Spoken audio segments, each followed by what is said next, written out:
Le 30 juin 1960, Palais de la Nation, Léopoldville, Kinshasa aujourd'hui. Écoutez-moi ça. Nous avons connu les ironies, les insultes, les coups que nous devions subir au matin, midi et soir, parce que nous étions des nègres.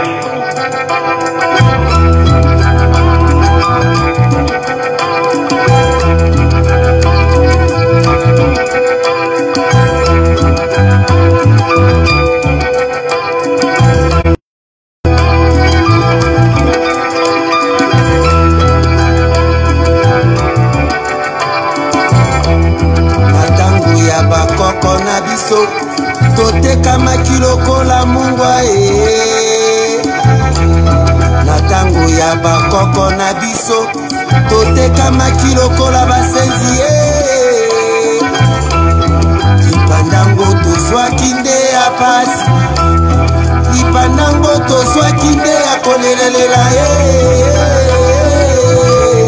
sekolela bongo sekolela bongo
À l'époque coloniale, nos ancêtres étaient des esclaves. On les fouettait 3 fois par jour, mais ils bouffaient 3 fois par jour. Puis nos parents ont pris l'indépendance, soi-disant. Ils ont fait le pays à leur image. Et 50 ans plus tard, les Congolais bouffent 1 fois par jour à 22 heures. Parlons des responsabilités de nos amis artistes, musiciens. Mes frères, je m'interroge. Est-ce la faute des Blancs ou celle de nos parents? Mais qui en réalité sont des dealers d'opinion. Est-ce qu'on est indépendant ou dépendant? Tout dépend. L'histoire nous jugera. L'histoire nous jugera. Losako bandeko ba bolingo.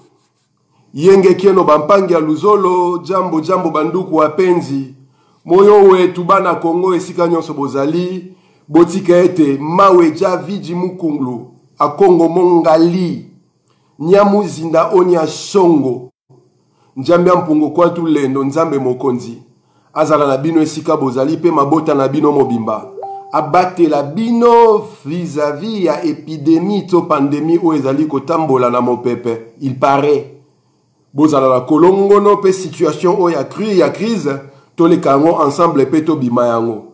Mais les moments de confinement, moment où tous en banda kunabiso to fandi ndenge na lobaki dernière fois na sa apparition la vidéo et ça la temps il y a réflexion, temps il y a remise, il y a question et ça la temps et permettre biso to méditer sur nous-mêmes d'abord sur des questions existentielles et des questions essentielles pour na devenir na biso et to transposer en haut na dimension nationale parce que en réalité nous avons le temps de rester confinés dans nos familles, parents et enfants, des cousins, toza kozwata ko solo la longueur de journée, toza ata ko la ko la mukata ngolingi parce que to fani na ba Palestine. Na bandeli lisusu ezala temps oyo to mituna to tia liboso ya bar et to misambi sabiso moko poto e baba responsabilité na biso na makambu oyo. Biso moko tozali ko vivre individuellement et oyo tozali ko vivre collectivement na niveau ya mboka na biso. Mama alikambu na ngai ya lelo titre ezali clair. Toza ko sala critique sur les responsabilités ya ba artistes et musiciens na déchéance oyo mboka na biso za ko vivre lelo. Ezali critique mo to sala yango de manière rationnelle sans passion. Donc na kozala peut-être cru na ba propos na ngai mais ndenge na lobaka na mir oyo ezala traitement de choc. To sala ka catharsis. Donc nous extirpons les mal avec les mal pour la guérison ea. Oyo akosepela te nzambe azala na ye, oyo pa akosepela nzambe azala na ye, mais le sambo nanga la ministre oyo ezali ete bozwa clairvoyance, bozwa miso ko permettre bino bomona ndenge elongo bani pe matoi na bino esokwama na lolenge elongo bani pona bokoka koyoka bo intérioriser et surtout bo se mettre en évidence pour bo mettre en pratique ba makambo otokoloba. Je n'aurais pas totalement raison, je n'aurais pas non plus totalement tort. Mais ce qui est vrai est que ngai naza ko pesa opinion na ngai naza ko proposer pona batuba réfléchir. L'objectif de ces murs création ya page où ezalaka toujours remettre en question l'existence. Donc onyo saza ko vivre azali ko pe mazali ko respirer aeba ko mituna. Voilà pourquoi ba débat auto suscitera na mur oyo, ba proposition to tchaka na mur oyo, objectif na ngwe zala ko inciter bino ko questionner bino, ko pousser bino au questionnement, questionnement personnel, questionnement il y a environnement na bino proche et lointain et questionnement sur situation socio-économique, situation spirituelle labino, situation sanitaire labino. Voilà musala o il fallait tout ça la musala o esengelaki ba oyo bobengaka élite congolaise il fallait basala. Musala oyo ba oyo bobengaka ba leader d'opinion il fallait basala. Inciter la société à se questionner sur sa vie et sur son devenir. Inciter la société à questionner son passé, à questionner son présent et à inventer son futur par rapport à l'expérience passée et l'expérience qu'on est en train de vivre. Objectif, voilà pourquoi dans le Baki, nous devons passer au stade philosophique qui a existence. Je pense donc, je suis cogito ergo sum, donc aux ako réfléchir, aux ali ko kanisa, donc aux ali. Ceux qui n'ont pas dit qu'on kanisate, n'ont pas dit qu'on réfléchir, n'ont pas dit qu'on zalate. Pona ko exister, on commence par les questionnements. Na pesanda ki salamikolo eleka leka na lobaka, moi na o boboti bébé. Azana ya kitapu moko ya vie na ye, oyo aza dépendant totalement da baboti na ye. Mais comme na moment moko so yebisi likambo, akoyebiso pourquoi, akoyebiso non, akoloba te, akoloba pona nini. Il y a même qu'à poser la question pour la simple raison que cet enfant que nous considérions autrefois comme un bébé a pris conscience de son existence. Il s'est rendu compte qu'il était une entité à part entière qui pouvait utiliser l'organe merveilleux que nous détenons à l'intérieur de nos crânes, autobengaka cerveau. Cerveau oyo, mutu, et memaka yango, na munoko na biso ba Congo, ba bengaka ntu. Ntu oyo eza racine ya identité o ba pesa bino bantu. Bantu na expliqué yango déjà bantu ba ezali le roi pluriel. Il y a article. Les bantu, l'entu. Donc ce que tu bantu na français là ici les têtes. Donc bakoko na bino so babengaka bino les têtes parce que bakoko na bino bakanisaki ke bozala ba mitu oyo esalaka. Voilà place tobimisa néologisme oyo tozali kokoma buku ya munene kobimaka la tête obengi na kombo ya bantoukratie. Tolobi bantoukratie parce que nous pensons que les têtes doivent commander. Et totchécratie wana terminologie ezali d'origine hellène pour na ko faire comprendre l'humanité et sens na sens. Il y a terme wana, il y a qu'au diriger, il y a qu'au commander. La direction d'une chose, quoi qu'elle soit, ne peut être donnée qu'à quelqu'un qui est apte à utiliser son cerveau. Ceux qui sont capables de faire la moutou na yote, bakoki ko pesa yo direction ya ba masolote. Voilà pourquoi tolobi bantoukratie et to tiango en opposition na terme oyo mindele ba elamino babengaka démocratie pour la simple raison que na lobaka yango la population congolaise est encore au stade des nourrissons. Na lobaka bazaba nourrissons, la majorité de cette population là souffre de l'encéphalite. D'expliquer nous qu'encéphalite est une maladie au muto bota magasin la cerveauté. Donc population à grande majorité aza ignorante. Donc, bateau baza ignorance, beaucoup de pesa bango pouvoir ya ko décider na devenir ya batu nyon sauté. Voilà pourquoi démocratie ezali aberration extrême oyo mundela koti sabino na mutu. Tango ba démocratie to ken exégèse ya démocratie ça deux mots en fait, ça mot valise ne baloba na français, ba momi balé ba sangsi po ba sala mot moko. Demos qui signifie peuple, kratie qui vient de kraten la grec qui signifie commander ou diriger. Vous ne pouvez pas donner un peuple la direction de la chose publique lorsque ce peuple-là n'a pas encore pris conscience de ses responsabilités pour la devenir. Et surtout, ce cas incapable, il y a aussi les bongo pour inventer ba âme, pour inventer vie, pour inventer futur. Bantoukratie et Yakisigo, pour elongo la terre, mais on a démocratie, et exciter, inciter peuple congolais en particulier, peuple noir de partout dans le monde, bako makosale la mitu na bango. Bantoukratie, donc les têtes qui commandent, les têtes qui dirigent. Na pesa exemple, moko pour rendre des idées na plus didactique, batu ba comprendre yango. Na démocratie, ceux qui botte 10 000 savants, place il y a 10 001 fous. Ceux qui baké na ba urne na démocratie, 10 001 fous bako gagner. Sauf que devenir, il y a 11 000, il y a 21 000 personnes, ils allaient dépendre na folie à batouté, mais ils allaient dépendre na capacité à réflexion à batou. N'engenin bako vivre pour Mikolekoya. Alors que la bantoukratie, ceux qui bottaient 10 000 face à 10 000 fous, en face, il y a savant moko, savant qu'on gagne. Pour la simple raison que savant, aibi ko la cerveau naé, aibi ko créer avenir, aibi ko créer ba circonstances, ba moyens où permettre 10 000 personnes au Batikali ba vivre de manière idéale, de manière oyo bomoto ezali kosenga. Voilà philosophie base ya philosophie ya bantoukratie où ça ko tirer origine na yango na savoir ancestral Congo. Place bakoko na biso ba utaka yango na esibino ke cerveau o efanda kandaka ta crâne o bobenga ka tête. Soki on memyango na munoko na biso ya mboka biso ba Congo mutu comme na ngozali ntunde ebimisa terme wana muntu tango ba muntu ça veut dire une tête tango ba bi bantu ça veut dire plusieurs têtes donc bantu ezali pluriel ya muntu. Voilà pourquoi on dit bantoukratie et tango bakoko na bino babengaki bino bantu, il savait pertinemment que vous avez la tête qui réfléchit, qui travaille conséquemment et qui peut proposer des solutions aux situations insolubles que la vie nous fait voir tous les jours.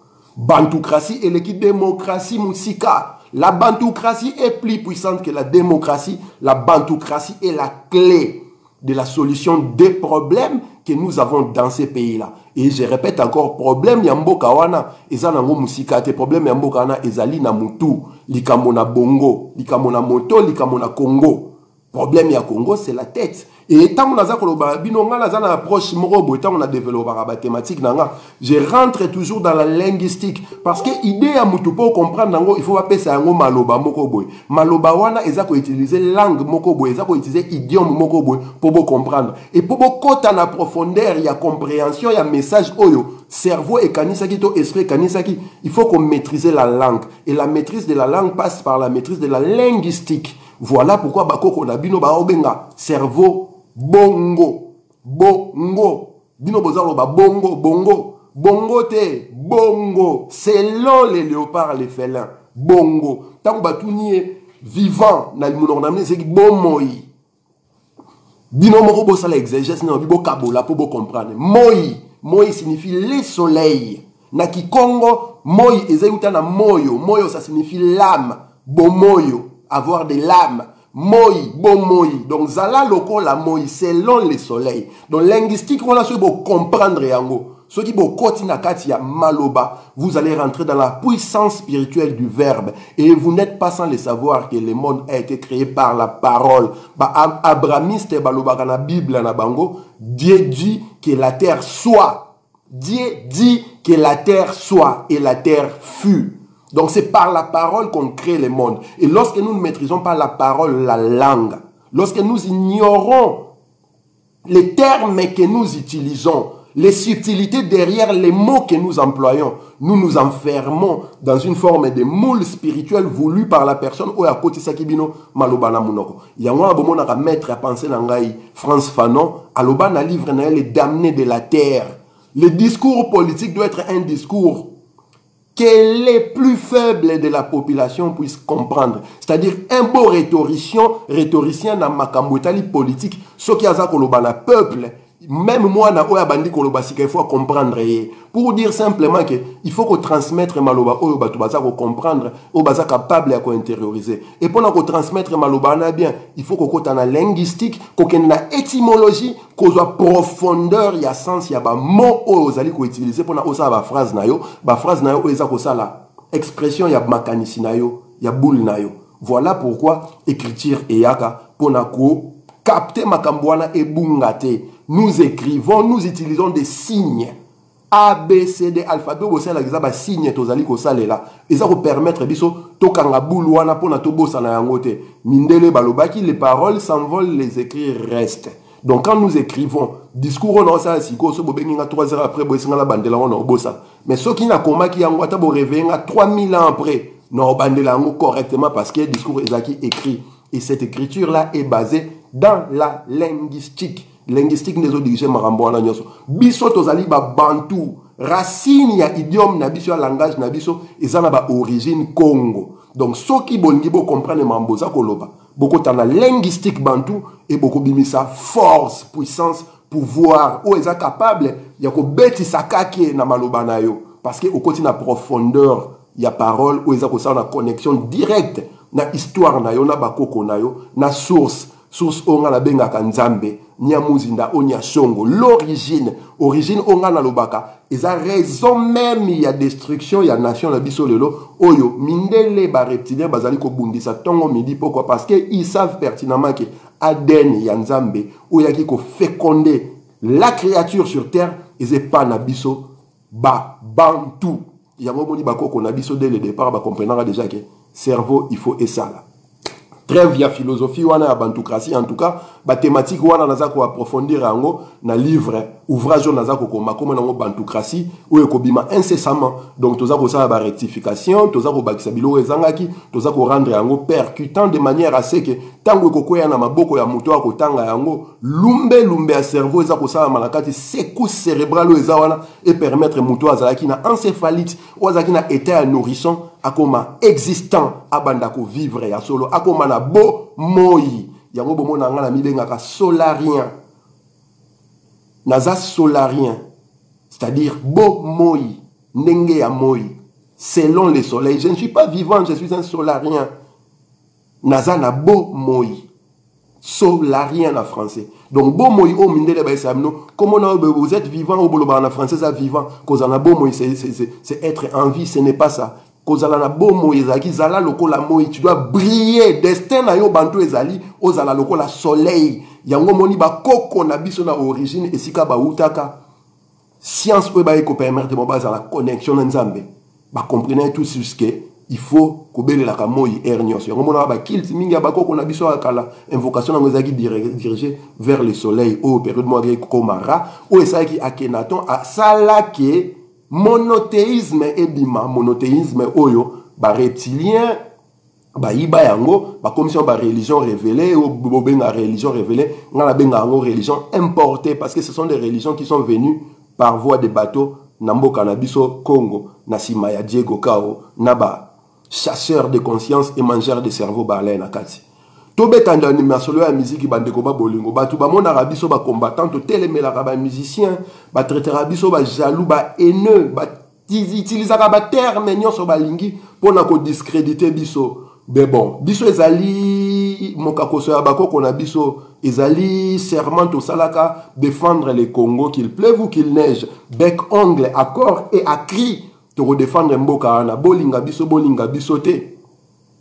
Toko bunda pona mabele wana ya Congo. Mais mingi bitumba na biso il faut pas ezala muzuma mo ya contrainte o toko marako obligé ka batu balanda ka biso si nous sommes incapables de rentrer dans la profondeur, il y a démarche na biso et rendre cette profondeur là intelligible et compréhensible na commun de mortels au bazako souffrir na encéphalite, commun de mortels au bazana na état ya nourrisson, na nous va comprendre que bazako exister, na nous va comprendre que il faut basale la bo ngo va se comporter le roi ba félin, le roi ba lion, le roi ba léopard, bongo, selon les félins. Pongo ezalaka léopard, tengo ezali félin, niaou azali félin.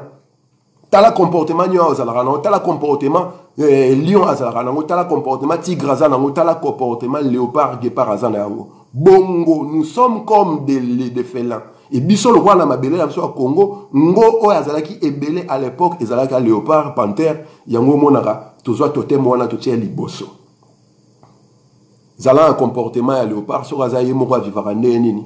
Bo mona na ba cirque, na ba lieu d'exhibition parmi ba feleni ya mao ba sakana na yo mona lion bazwa kotambuse ba beti film lion ngunzami ba sali bo lion amati. Mais léopard azali sauvage, batika jamais ko dompter. Léopard avivaka yemoko asala mamna yemoko maza indépendant aza autonome aza capable de faire le monde na selon volonté na à moins que chasseur moraya betel isasi bongo selon les félins selon le léopard bongo o to mema yango na cerveau o na sibine fandaka na mutu to comme na benga tout o comme na la tête. Voilà bantoukratie et ce qu'ils allaient. Donc la katia bantoukratie on attend que l'intelligence doit commander, le cerveau doit commander, les têtes doivent commander.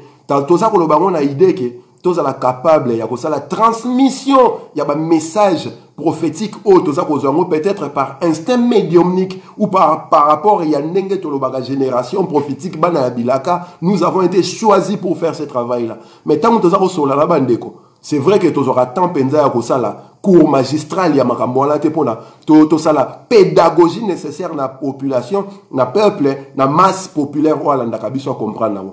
Confinement ou ezala temps penza et permettre biso to solo la conséquemment la bande qu'on a biso to beta li solo ya bitumba na biso et puis to transmettre idéologie de manière à ce que mwana o abandi koloba lelo a comprendre tina ya bitumba na biso musique na biso to kanga a batu balobaka to kanga musique o biso to précisaka nous boycottons quelques musiciens.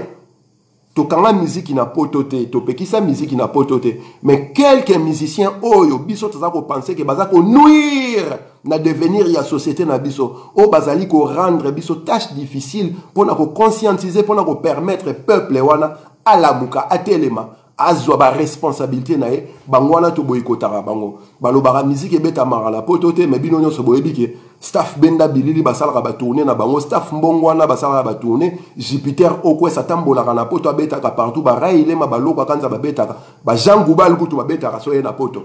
Donc to pekisa na biso musique mais il y a quelques artistes auto pekisa et ces quelques artistes auto pekisa surtout continue la logique il y a héritage il y a métier na bango là où ils ont appris à faire ces métiers là de musiciens. Nous nous rendons compte que il y a eu une scission à un moment de l'histoire de cette musique là. Fissure moi et salamaka fissure à force ya ko évoluer na ba secousse il y a temps par rapport au changement politique ya mboka et s'est transformé comme une lézarde et ndenge balobaka la construction bateau basala architecture bateau basala la génie civil lorsqu'une lézarde apparaît dans une construction cette construction là doit être détruite au cas contraire est commis danger pour na bateau baza ko fana na kati lézarde eza ba fissure ya mineno sala mara la ba mire wana soki bimi donc ata bobengi maso bambi yango na kol matango ndenge nini et kolongwate au moins 2 mois après ils ont dit les sous donc nanda ku so bo to nganda ku biso ba to sala la construction biso ba to génie civil tu dis que mirwana batongi so ki sali des lézardes mirwana il faut écouer et la histoire ya musique moderne congolaise ou zaïroise il y a eu cette fissure-là. Fissure wana et banda avec la naissance de l'orchestre Zaiko Langa Langa. C'est le plus grand groupe mouvement congolais, le plus grand orchestre de tous les temps du Congo. Oh, bah, y a influence, il y a danger dans ma musique. Oh, bah, transformer même musique à Congo, sans pour autant rentrer dans les profondeurs théoriques et spirituelles. Il y a vibration, wana na ba onde oh, bah, ndeko diffusé. Fissure wana, ils a parti en 1969-1970. Mais avant tout en 69-70, Bisson Sotoyebi qui balobara les pères de la musique moderne congolaise. Comme on a Wendo Kalosoi. Wendo Kalosoi, Oyo. Batu ebele durant le règne à Mobutu. Batikala Koye Baete, Baeko redécouvrir Tango, Laurent Désiré Kabila a eu pouvoir. Et puis, on a expliqué pourquoi, période à Mobutu, Wendo Kalosoi, tu vas nous regarder dans le solo. Bamisousko Bando Kanisa Akufa déjà. Mazalaka na vivant. Wendo Aza, premier artiste nègre. Nakati a été indépendant du Congo. Oyo abimi sanzembo et ça li succès mboka na mobimba bandimi yango. Voilà pourquoi babenga raé père ya musique moderne congolaise. Artiste noir ya liboso ça la succès mzembo Marie Loïsa. Oyo ça la pagaille ya danger donc soit abimi na balabala ba nègre nyonso baza kolanda na période ya colonisation. Et mundele loko les aïe colonisation, mundele po nae mutu mwindo azaï capable ya kosala elo côté. Azalaki incapable ya drainer la masse, azalaki incapable ya rendre discours nae audible batu ba se retrouver na yango. Tant Wendo asali succès na Marie Loïsa na bande 30-40, je pense quelque chose comme ça, si j'ai bonne mémoire. Mundele loko la église catholique n'imternet ko pesa batu ba moyen ya koyemba ya kobeta la musique. Azaki obligé à excommunier. Mais eza hasardé. Pourquoi seulement l'église catholique qui va excommunier un chanteur qui devient tout d'un coup populaire dans la communauté ba coloniser personne de seconde classe parce que mundela zaki privilégié na mabele na biso mo ba kolomboka ba tchara biso pembeni système en naki ke mutu mwindu wana akomi ko canaliser masse na simana ye soki to tikie asala musala na tranquillement changer masse wana makanisi. Il peut inciter cette masse-là à la désobéissance, à la révolte. Voilà pourquoi Wendo a été excommunié par l'église catholique. Il a été pourchassé par les régimes colonialistes à l'époque. Ils l'ont étouffé, malgré ça, Mazagi déjà l'angenge. Azo ça a succès nae. Après, il y a eu jusqu'à ce que la deuxième génération arrive. Deuxième génération, et cette génération, il y a bien abisso ba taboulay ba bien abisso ba papa na biso ba kabase les Joseph Kaledjef ba toana nyonso oyo apothéose ya discours na bango à travers ba thématique ba ndeko exploiter na banzemo ba oyemba eza na indépendance tcha. C'est pour vous donner une idée. Indépendance tcha tozuiyo okipwanza tcha tubakidi. Donc c'est-à-dire quoi? Ces gens-là ont vulgarisé la raison de la lutte, il y a Patrice Emery Lumumba, la raison de la lutte, il y a Joseph Kasavubu, il y a Viana Nyoso, Bandeko Bunda époque wana pour la indépendance. Mais qu'est-ce qui a voulu que les musiciens wana avec Kabase le Jeff, comme la dimension, il y a passé un message politique dans une colonie qui souffrait d'une oppression de plus de 80 ans et d'une soumission de plus de 5 siècles à l'époque. Ils allaient engagement citoyen, il y a moko na moko. C'est-à-dire, ces artistes-là avaient compris que Bazaba leader d'opinion. Et na vague na bango, ils ont eu des grands prêtres au Bazaba contemporain na bon, grand prêtre le roi Mvuluzi Kimbangu, grand prêtre le roi Paul Panda Farnan, grand prêtre le roi Kasavubu Lumumba. C'est-à-dire, environnement wana ya révolution ya lutte et indépendance et influença qui artiste wana o babaneko se reconnaître na ba revendication ba leader wana. Je parle de la deuxième génération. Première génération, c'est la génération de Wendo. Oyo balakisi que batumindu baza capable ya kosala ngenge, ya kobeta musique pe batu babini. Deuxième génération ya bakabasele ba viona nyos. Ils étaient capables ya kopesa discours politique pour na ko vulgariser masse, pour na ko réveiller masse. Et les combats ya indépendance malgré ba moite zaki na centre d'animation politique, au mona ke ba musiciens ba ne ko accompagner bango. Pour la simple raison que notion de citoyenneté, notion de civisme, ezaki intériorisé. Pour la simple raison que bitumba oyo batumwindu babandeko bunda pona indépendance, bazalaki bango pe impliqué na bitumba là parce qu'ils étaient malgré ba merveille babandeko sala, ils étaient des citoyens de seconde zone. na mabele na bango moko. Voilà comment ils ont diffusé la lutte. Nzemona indépendance tchatchatango ebimi et influença Afrique mobima ba pays no bazoki indépendance te et comment hymne national ya indépendance ya ba pays africains partout babanda koyemba yango. Mission première ya leader d'opinion ya ngwana. Mission première ya mutu aza capable ya ko influencer masi ya ngwana. Mission première ya mutu aza so telemi liboso bandi koloba batu baza koyoka ya ngwana.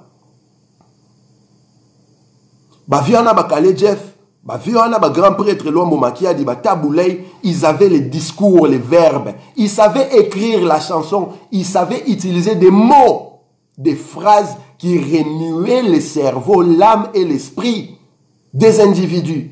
Et les leaders d'opinion ont ces capacités-là. C'est-à-dire, ngai tango nalobi ba po la bondi mate. Batunyo so baza ko se retrouver na ba propos na ba po la bondi mate. Soki balobi tika tika. Et là, il est tika la mokile zalité. Leadership d'opinion est dans le sens où, c'est-à-dire, aux ako pesa et l'oko moko boe mutu yo kiango et secouer na bongo. Alors qui vibration des ancêtres, vibration tellurienne na katia cerveau nae, esprit et la muki âme nae et comme en vibration et nzoto et comme conséquent na ba acte na ba fait na ba geste nae. Leader d'opinion Moussa ne yangwana. Ba vie on a si koton bazu indépendance. Il y a eu un problème après l'indépendance, c'est-à-dire quoi? Communauté internationale au bisoto bengaka empire. En cédant l'indépendance politique aux Congolais, ba bomba qui version na bango ami balé, comment ils vont récupérer cette indépendance là? Et pour nous récupérer, on va bimisa ba tulura ba Mobutu, ba les amis de Binza ou ba Tshisekedi bazali ba vie Mpasse et consorts, tous ces gens là, on a la bengaka ba avatar. Des gens qui sont noirs comme nous, qui ont la même couleur de peau comme nous, qui parlent les mêmes langues que nous, qui s'habillent comme nous, qui ont les mêmes discours que nous. Mais ceux qui ont l'ongoli et poswana, c'est-à-dire avatar ezad mo kotaba indgonato pakistanais binomo anengona isa originaire ya mbokana et la kisi réincarnation. Donc bazaba réincarnation ya ba mindele oyo tozaki censé to bengana. Ils ont voulu contrôler. Ils ont voulu contrôler le leadership d'opinion. Ils ont voulu contrôler ceux qui étaient capables de amasser peuple ayoka bango. Et sachant que vibration et la musique au bobenga rumba, au ezali Congo, au comme on ezali nkumba. Tango qui en Amérique après la déportation, ils ont mis na ba colon et comme rumba. Sachant que vibration, les vibrations sur le ko bêta, o linganga te, ceux qui ba mission baza ko nyata seben, o ko bêta ta lokolo na soza ko tempo. Ya elengi nango. Yango bo ka sozo ka jazz ermo koto ondire seben, ceux qui reggae, basso ondire bassa mutu washe, so yoki blues, o ki mnagi no ba viana ba mongo ana ba pera ba mongo ba ole la lindana. Influence musicale ou effet qu'on a culture musicale il y a monde en dehors il y a musique classique européenne pour ba beta ba Mozart ba beta ba musique la bonne ba rock ba rumba ba reggae ba blues ba jazz momo na racine nango za na bassin du Congo et plus précisément na été indépendant du Congo yango monaka bana na bino so ba koti makamwa musique atangela ngo classe tadi kotanga partition tadi kotanga note te mais azana rythme na motema na mutu donc so ba simbelo guitare ba ndio beta guitare avec la guitare danger, à tel point que Moutouloua Jimi Hendrix a rêvé de venir jouer, faire son stage au Congo, ni c'était sa mort qui est arrivée. Batounae, musique ni yoga rato, abina yoga ka, rochero, et rêve nanga ezali, na ke fan na mboka na Congo, na ekola, guitare na bangone ba betak.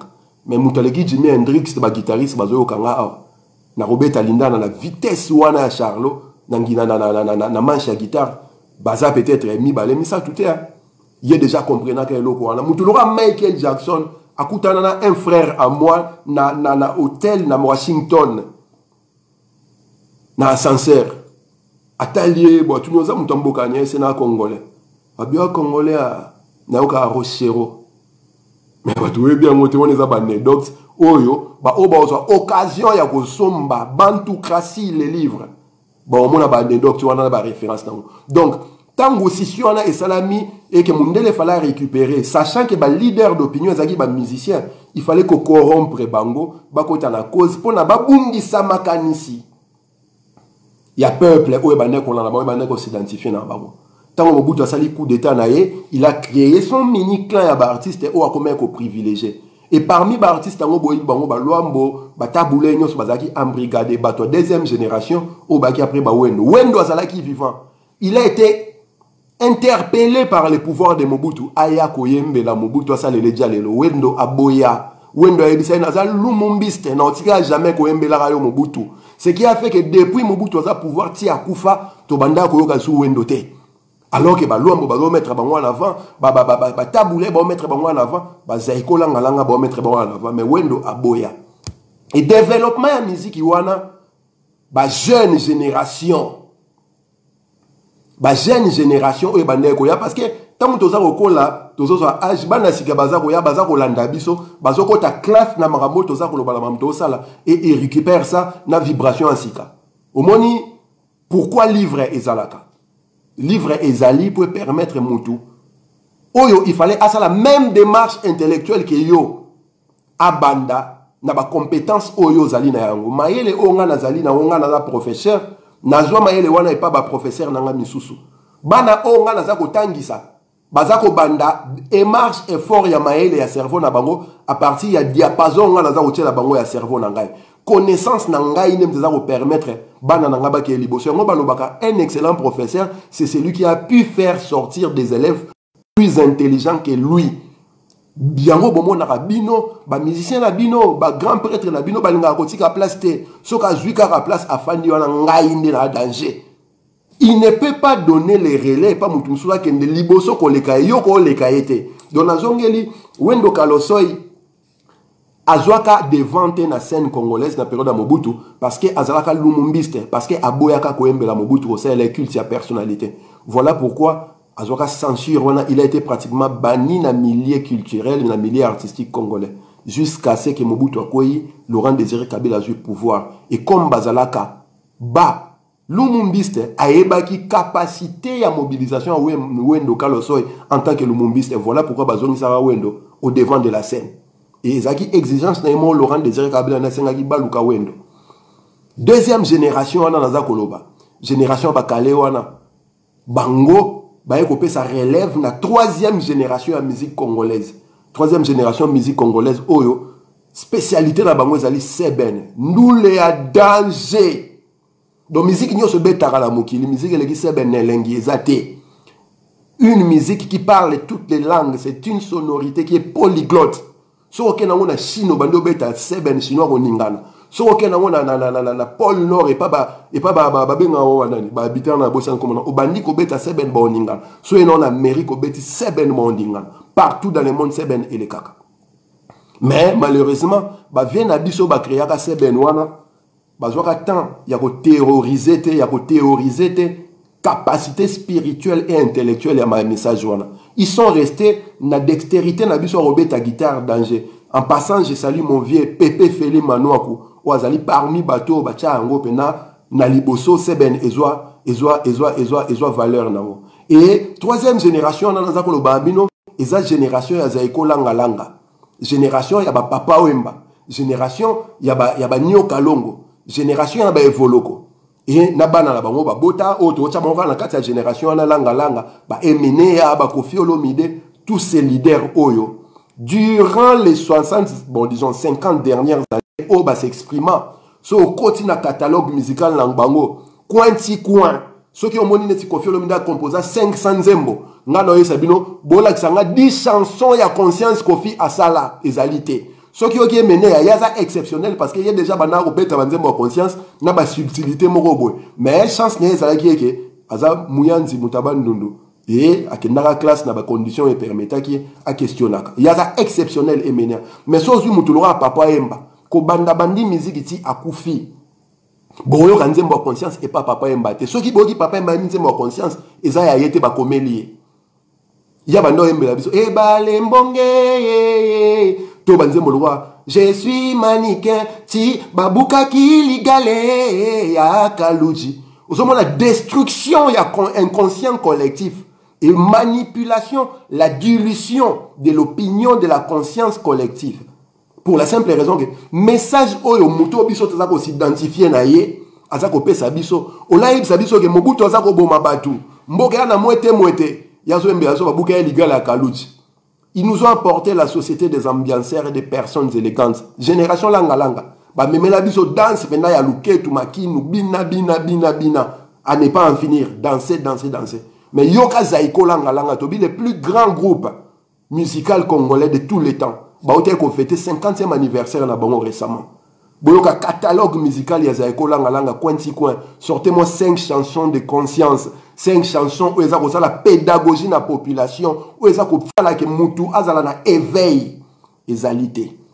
Et c'est dans cette génération langa où le culte de la personnalité est banda. Culte ya ba mabanga ya ba dédicace, au le boyoka nzembo za robeta, bozoka ba kombo ba toza kotanga meza kotam. Naza ko sala émission en direct, na pesi bino devoir, na ba album nyonso Kofi abimisa, botela nga 10 chansons au Kofi asala. Il y a révolution, il y a conscience. Na ba album nyo so Papa Emba abimisa, bopé sanga 5 chansons signées, écrites et signées par Papa Emba ou Emba conscience. Na banze monyo so Evoloko asala, bopé sanga 10 chansons signées, écrites, composées par Evoloko. Na banze monyo so Zaiko ilanga ebimisa, bopé sanga 5 chansons au Zaiko et comment ils ont conscientiser peuple, égalité. Pour la simple raison que ces gars-là, ba viennent à Bissoana, ba pire vient. Ba pire vieux to sola rana bango pena petit neni ozo boma biso botika biso to beta musique ba bosani ke kombe za la ya batu nyoso za ya zoro te zora za petit na bino ma makambo kombe tali ya Kongo tali zoro te tali batutu baza ba leader d'opinion 3e génération et sa génération oyo et grande musique abordable à tout le monde, c'est-à-dire que na ba kwenyo so ba balabala o kaka zaiko ebeta ka batu ba bina kalanga na ndenga jete. D'autant plus que bazwaka dénomination moko boye, ou est très symbolique, Zaïko. Deuxième version explication dans la Zaïko ya bakoko, Zaï comme Zaïr, Ko comme Koko. Mais vraie explication dans la Zaïr na Congo. Babenga yango Congo parce qu'il voulait se reconnecter na origine na source na bango. Langa eza matiti moko ebota maka na kati ya fleuve Congo wana matiti wana ba féticheur ba guérisseur ba tizango pona ko bikisa batu na maloba na ba maladie na ba salango ba cérémonie pona ko résoudre ba problème ya mboka société. Donc combo ya mouvement na déjà Zaiko langa ezaki message ya bakoko pour la kisabatu ke génération oyeye sikeza génération ya masekite za génération oye ko bouger monde. Mais comme bato bazaki ba leader ya ba mouvement wana Oyo, d'autre part, leader d'opinion, c'était des gens cupides, des gens qui voulaient être blancs à la place des blancs, au baninga qui base à la danger qu'on les kabatunios. Ce beaucoup de la génération, on a bangoné par la grand prêtre, bangoné par la danger, bangoné par banda boy, bangoné par tondi sabo, bangoné par salaboy. Pour vous dire que, souci à transmission, il y a aucun délicolo na bango ezala quitté. Musique il fallait sous kawana. Leadership il fallait sous kawana mutulwa évoluer ça la succès ya danger na Congo mondo lai batulwa banyo kalongo wana botala ka mouvement na Zaiko fondateur na mwa batteur ya mbunda mobeti mbunda et biso ba bantu Congo te dit valeur vibrationnelle mbunda ezalaka na yango. Donc muto abetaka mbunda muto abi musique ko le kamta betaka mbunda zate yango mona ba basse na biso za mingi lo mbunda muteza obeta. Parce que Kumba oeza mutolu, les nœuds. Il y a problème wana, eza na niveau ya libumu. Et libumu wana pour ningisi yango, il faut que basse eza la lourde, il faut mbonda et nyata.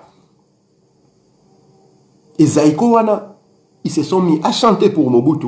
Ils ont créé des leaders pour ça qui vont chanter pour Mobutu et qui ont mis en sourdine la situation du peuple, oubliant leur mission en tant que leader d'opinion.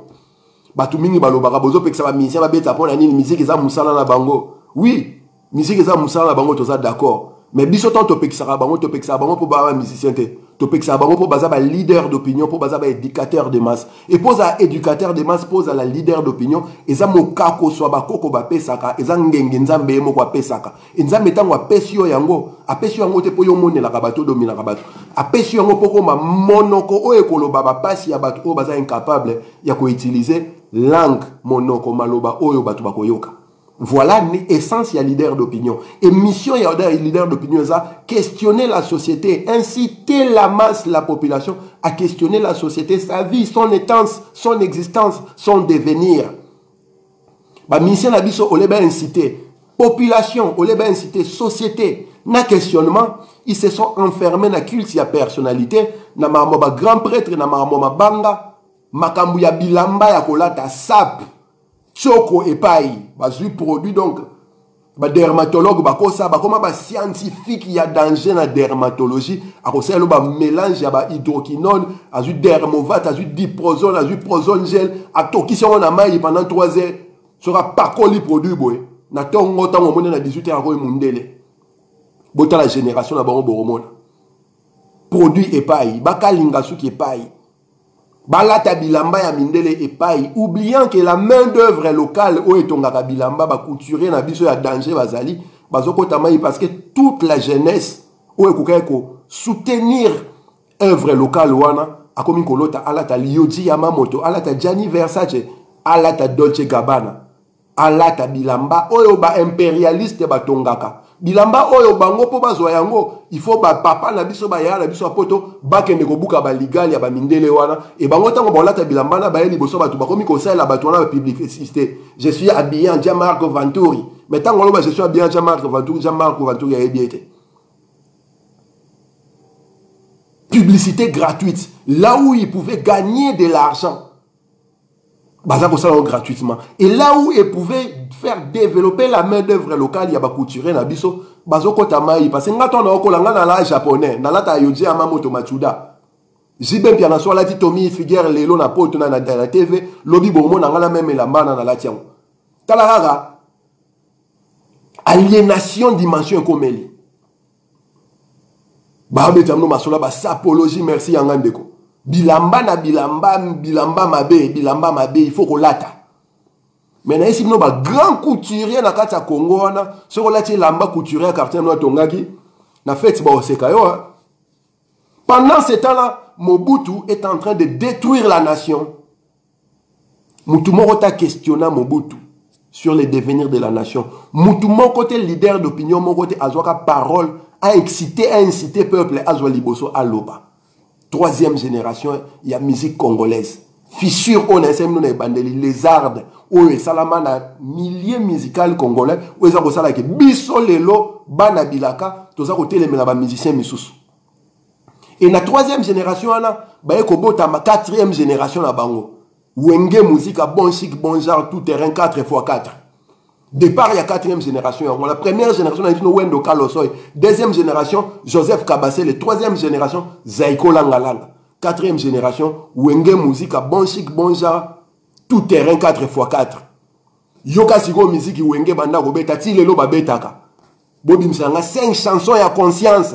5 chansons, il y a éducation de masse. Bobim Sanga, 5 chansons, au Bozako Monake, les leaders d'opinion s'assument. Bazate, ezate. Papa Wemba tango azoyembela la 3e génération azokumisa Mobutu azoyembela maman Marie-Antoinette po otokufa na poto Fela Anikula pokuti na Nigeria azako bundisa Obasanjo a créé Maki na kombo ya Kalakuta et Papa Wemba malhonnête qu'il a été s'est inspiré de Kalakuta a créé Molokai na Katama Tonge. L'idée c'était quoi Kalakuta? Kalakuta ezaki Maki a fait la Nikula pour combattre le régime dictatorial ya Nigeria au période d'Anzaki Obasanjo. Bon, yo aussi quoi idée muto ko créer Molokai na Matonge, olé e comme un refuge ya révolution ou ko exciter peuple à la muka et comme un refuge ya ba bado ya ba voyou ya ba mimelibangi ya ba miyibi ba mastaneza ba nyarkos ba viana nyoso ba za na récupérer réputation sulfureuse même si Ban Mutulwa Nyako, c'est un idéologue, il y a danger. Mais mon local, il donne un wazaki, ba voyou, ba bandi. Naebi Sibino, Boebi Sanga, 5 chansons écrites par Papa Mbaweza Otambola sur la conscience. Exact. À part Banzembo Bolingo, peut-être. Wenge musique pareil. Si vous Wenge musique, il y a naissance, il y a mélange, il y a Zaiko, il y a Viva la musique, na Victoria Eleison. Baemba aloko la Victoria Eleison, ba lata kalora Papa Wemba, ba bina kalora la Zaiko. 4e génération en musique. Tosuka wana net olo babona to continue na 5e génération parce que génération na génération ya na mouvement na ngona vague na ngona sika ou ko changer ba donne. Ba petuana ba za ko bunda peut-être moi no komone nani. Petua munyamulenge ana waza ko telemela mama mboka ne biso to linga komone sunani. Inosbi. Peut-être yem ta roza la moteur Il y a 5e génération. Fali Poupa, le roi Kofi na Menea, la génération langa langa. Fali Poupa Fere, bana ya wenge musica. Ba musicien, bima orchestre ya ba génération là, donc na kati école wana. Pour génération en sika ebima, il faut batuba uta de nulle part, neti zaiko utara de nulle part. Musicien mota zaiko langa langa sa création, abanda ko yemba na orchestre na Friza, ton African Fiesta. Ndemo pe wenge tango ebimaki, musicien mota wenge ayembaka na orchestre za déjà un succès avant. À la différence, il y a des jeunes qui ont succès, so bango la plupart Oka yembaka na wenge, ayembaka epa boya, ayembaka na maison mère, ayembe pa kofi bona boya. Donc, eza génération sikate zali bana, ya génération là ne ba ko faire perdurer génération. Donc, eloko wana il faut toye bayango. Responsabilité à quelques musiciens congolais à musique congolaise ezali à partir de 1970. Bon, zaiko ebotama en vérité en 1969, mais comment en 1970 ne bana makamnango. Responsabilité à la musique wana ebandeli wana. Na ebisi bino bozo ba catalogue ya ba production na bango nyonso bobi misela ngai ba chanson révolutionnaire na beteli bino lisolo a fait la anipula kula pokuti oyo akreaka kalakuta maki ya révolution na kati ya Nigeria papa emba azui dena me miango molokai à la même époque ba vie le roi ba Frank Lassane ba na robeta dia ba laisser tomber ba yoka ba Frank Lassane ba vie le roi ba Franklin Bukaka. Aïe Africa, oh liberté. Banda ko beta déjà ba viol. Discours na bango contre l'occupation internationale, contre l'empire. Ceux qui ba viol banzembo ya viana Franklin Bukaka na ba années 70, 80 au tika la pene o ba viol ayema ba makambo.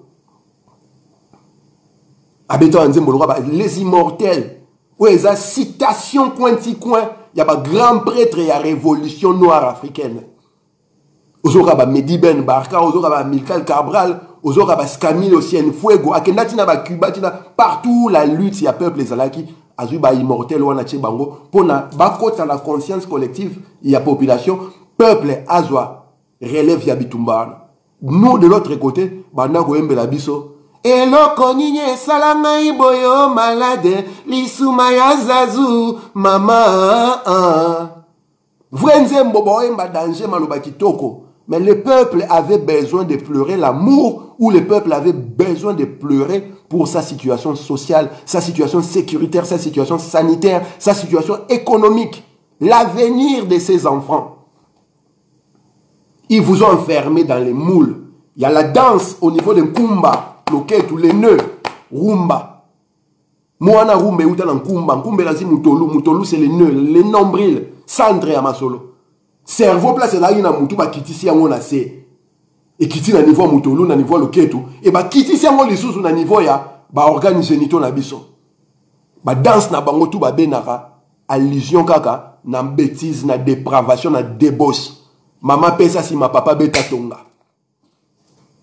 Et tout en yango na yango. Moi la moke na tika ki si mekoli. Vous sentez la pédophilie. Vous incitez les gens à la dépravation des mœurs. Et le pire dans tout ça, c'est que on a fait timoro boye.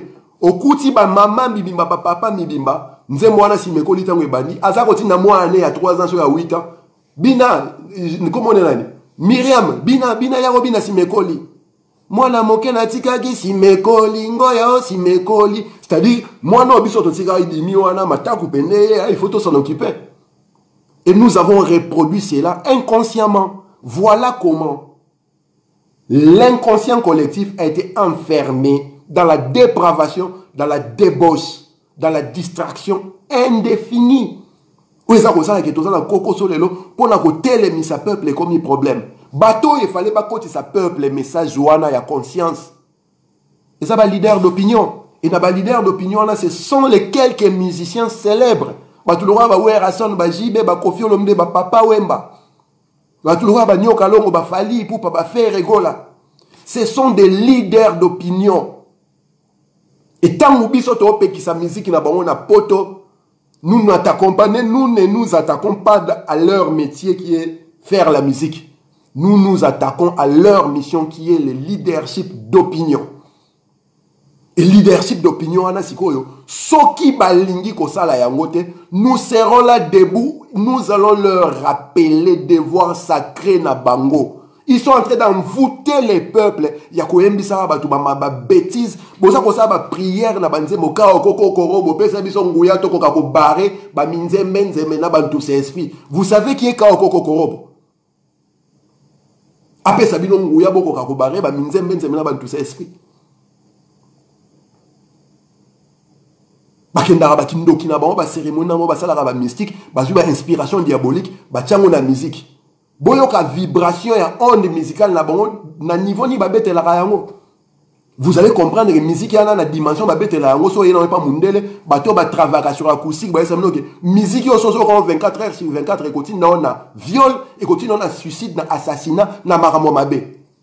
Pour dimension baza robete la yango ça sur 452 sur 400 combien là. So banyo yo ka yango donc continue na babilo moko boye. Alors que la musique a bien bakalé, j'ai fait un objet en 200 et quelques. Sur yo qui a commis apaisé. Bon, ça l'expérience de l'autre musique a grand calé banda robete à vous. Au moins apaisement au côté d'anda. Mais soit musique a confié au milieu quartier la tienne chango bandobete. Au moins d'ako commis saturé surchargé. D'ako ala on mais commis demi. Parce que bah on doit les ako boucher aération de manière à ce que au commis étouffé. Connaissance scientifique, il y a métier na bango bazal ngote. L'intellectualisation ya métier na bango bola kisanga livre oyo ba comment sur Seben. Histoire ya Seben livre ni nezo beta non Seben ezabo ebeta makaboye boye ba net nzembo ba partition na yango écrit musicalement de manière à ce que son memele ba musicien na Amérique na pesi de partition ba bando beta. Botanga ya nzembo moko ya ba Seben beta ma ndengwana. Et pourtant les Seben c'est la meilleure musique qui puisse exister dans ce monde. Pour Kassaf tango bete la bino. Zou classé ça c'est l'économie. Ça et ça c'est ben. Zou classé seulement d'habitude nzemo. Et ça c'est ben ba bete la bino. Kassaf tango bete na tu wet na da da da da da da da da wet ba bete ta na da annually da c'est ben yanwana. Si vous voulez comprendre yango bino boza ba kelina yango beaucoup dans la profondeur spirituelle pour faire vibrer les âmes et les esprits de la population de manière à ce que l'existence na bango est comme rationaliser boyebi yango te na bandeli lisusu bo pesa nga livre moko o ba comment sur Seben baza ko expliquer ndenge zalaka ndenge beta maka origine na yango. Nous ne savons pas faire des références scientifiques tant que ça la thèse na makamune ta musique congolaise. Parce que livre mon côté parmi les grands artistes on a Ezali pour permettre de remonter dans l'origine. Ezate Zouk sobo Zouk eza Seben et bandeli kwenti coin. Kwenti coin et bandeli tisuka ya Zouk eza Seben. Ba yemba na Seben.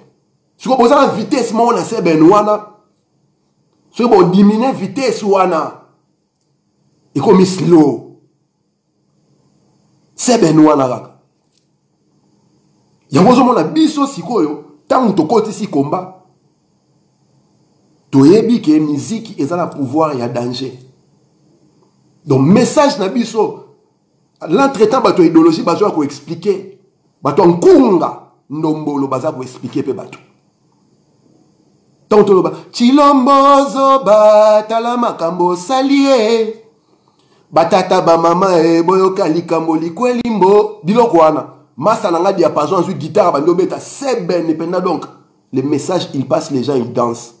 Baza robinate parce que il faut remuer ba porter na bango, basa ba allusion na ba histoire sexuelle, mais baza robina parce que musique na message voilà eza ko telemisa bango. Livre ya reggae so bolukiango merci de konanga bon mon livre reggae nga na yeko la musique na reggae. Na botama na kola na Kinshasa na kola na kin na yeko li guitare na reggae, na beta guitare na reggae. Na kenda teko professeur moi tangisanga ba livre ezali na beta ka rock na livre na beta ka blues na livre na beta ka jazz na livre na beta funk na livre mais Seben livre Seben ezali wapi. Combien de musiciens congolais obino boyebi ba ça ba sixa danger ba star ou un star qui sont capables à écrire musicalement ba débit sonore ba salaka en retour. Ah oui, c'est une musique qui est distraction. Je joue pour distraire les gens. Tu vas l'ongola souci, ba l'ongola passi. Mais mutu so l'ongoli souci a comme inactif. À vivre les sous te. Yo kasi so na l'ongoli souci nzala le lobi na olia. Non liata. Au contraire, ngam na capable ya kula musa. Il faut na ebisa e loko liete le lobi olia les sous te so fanika ngwana. Histoire de lui donner un coup de pied dans les fesses pour tellement a que negoluka musala sa musala. Ce boyoka reggae pena batura ba Bob Marley. Akufa 1981. Papa Mbaza a un succès à danger. Nyo Kalonga a un succès à danger. Volvo a un succès à danger. Bob Marley a ça. Nzembo. Citation de Marcus Garvey. Emancipate yourself from mental slavery. Libère-toi, toi-même, de cette mentalité d'esclave. Personne d'autre ne fera ce travail-là à ta place. Nabanzembo Bob Marley. Il a été tellement révolté, tellement conscientisant que les régimes en place na Jamaïque, baluka ba bomae akena exil na Londres. Et tant que exil na Londres, pour mon artiste pena mukako so bakoko, nzambe mo asolarane abimisi album Exodus. Exodus, movement of the people. Many people will fight you down when you see the light. Des peuples et des humains te combattront lorsque tu verras la lumière de Dieu. Exode, le mouvement du peuple et de Dieu. Yoka titre album déjà. Nous sommes autant aux banda. Ato kanga monté mon senti mystique et bandé à mystère et à danger. Et ça on a son 2 ou 3 accords pas. Mais concentration spirituelle est tellement nakati. Concentration à bas souffrance, il y a peuple est tellement nakati que nous avons comme une puissance moko insoupçonnée. Biso to emba Bob Marley na Kinshasa to ndolo ba français ta. To ndolo ba anglais ta. No woman no cry. Biso to ndolo yo boman yoka. Yo boman yoka. Parce que vibration des obima wana mwana kanga mote mezate nesi ba kasa e betiazo ama mema boko ata tema boko akos. Vibration wana za obima wana za toucher mon limo na ngai. La puissance spirituelle du son de la musique. So bino ba leader oyo bobotama na ba milliers ruraux oyo boza ko connaître souffrance lokola batu nyonso, boza ko connaître trim lokola batu nyonso, boyebi pasi lokola batu nyonso ndenge zalaka. Tangu bokomi na ngenge bobosani ke na peuple wana bobane ko beta na bango fufu ya mogai ya pasi. Tant que sa répétition na quoi en quartier na simatinel kuna peuple wana alaka na yo peuple wana za okufanza na tisiko yo komota mona ba Mercedes komona ba pala danger comme koya ba mikili. Tu préfères faire des dons à ces peuples là pour que ces peuples là puissent rester fixés dans sa souffrance au lieu d'inciter ces peuples là à réfléchir, à questionner sa vie de manière à ce qu'ils puissent proposer des solutions pour son développement et le développement de la communauté. Leadership d'opinion. Les leaders d'opinion, voilà la mission où ils se trouvent. Biso siko ba combattant, bana bilaka, nous avons compris tout de suite que tant que musique est bêta, en tout cas musique a ba leader ou a dépravé, la conscientisation ne se fera pas. Parce que nous savions que masse populaire congolaise a enfermé mystiquement nasima ba musicien wana.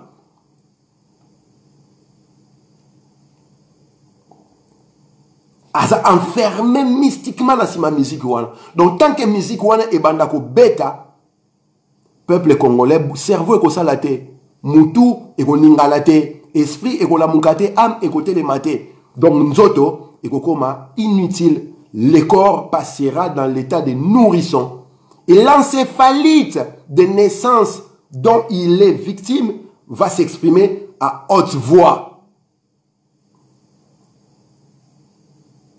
Voilà pourquoi Bankulu, Bakoko, O Batinda Biso to sala musala oyo, ba essaye biso bokanga misiki wana. En tout cas, le sac on a bandé quoi Londres. O révélation comme la kibango. Nanda kuse bobeta masolo ya sérieux. Musique e beta te bolo ba katano musique kanga no makelela lesila to solo la. Soy ma solo à sérieux et bani nanda kuna réunion ya danger kanga no musique to solo là. Et nous avons mis en œuvre en pratique démarche wana kangana o musique to solo la Congo et tant que tozo invité batu ya ko solo la Congo tozo invité batu to solo la Congo parce que nous n'avions rien à dire. Nous invitons les gens à parler Congo parce qu'il s'agissait déjà d'un génocide à l'époque qui avait coûté la vie à plus de 6 millions de Congolais. Il s'agissait de viols massifs sur hommes, femmes, enfants, jeunes et vieux en ordre de 48 par heure. Il s'agissait de contentieux historiques que nous avons avec la Belgique et la communauté internationale, avec l'Empire.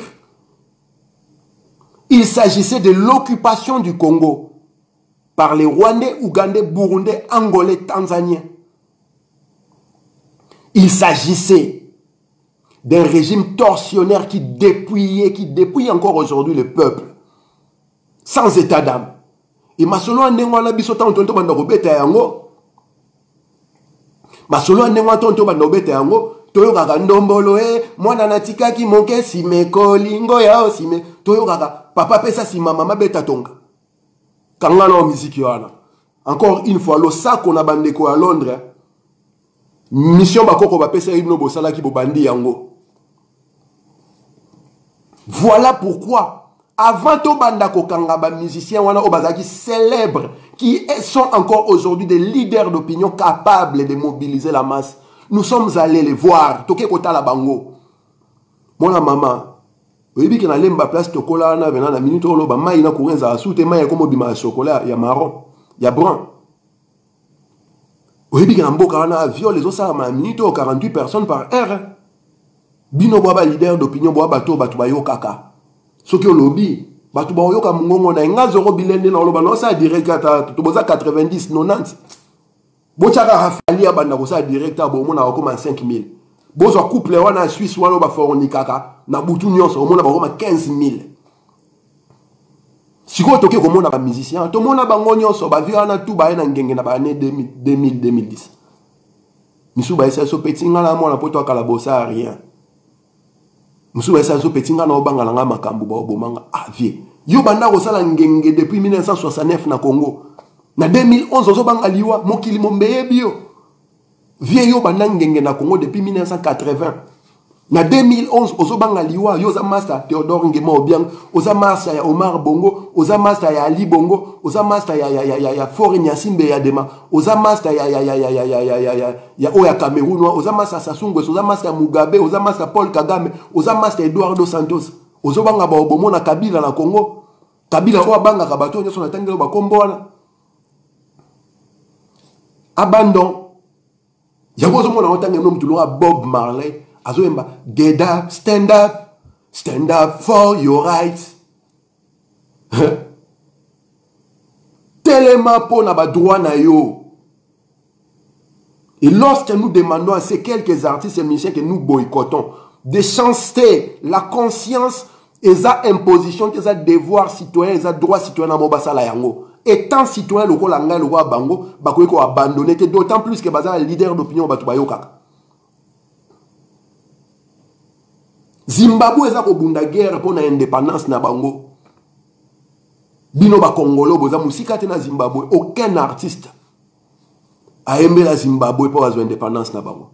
Mais Bob Marley, depuis la Jamaïque où il était, a aimé la Zimbabwe pour l'indépendance. Ce qui a fait que tant que Zimbabwe a l'indépendance, ba bengisi, the Wellers baya koyeba, mukolo indépendance. Mais vous les Africains, vous étiez là tout au long et surtout bino bato a été indépendant du Congo. To komi na ba année 2000 à 2000, ba musicien année 2000 te ba année 90 2000, ba musicien le roi ba Alpha Blondy, ba musicien le roi ba Tiken Jah Fakoly, ba musicien baza koyemba conscience. Surtout dans les années 80, 70, 80, 60 dans les années 80, Michel Roy, Myriam Maké, conscience, elle s'est fait exiler politique pour lutter contre l'apartheid.